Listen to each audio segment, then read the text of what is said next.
تمہارے پروردگار نے فرمایا ہے کہ تم مجھ سے دعا کرو، میں تمہاری دعا قبول کروں گا۔ جو لوگ میری عبادت سے ازراہ تکبر کتراتے ہیں ان قریب جہنم میں ذلیل ہو کر داخل ہوں گے۔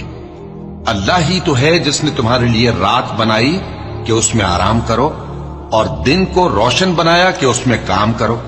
بے شک اللہ لوگوں پر فضل کرنے والا ہے، لیکن اکثر لوگ شکر نہیں کرتے۔ یہی اللہ تمہارا پروردگار ہے جو ہر چیز کا پیدا کرنے والا ہے، اس کے سوا کوئی معبود نہیں، پھر تم کہاں سے بھٹکائے جاتے ہو؟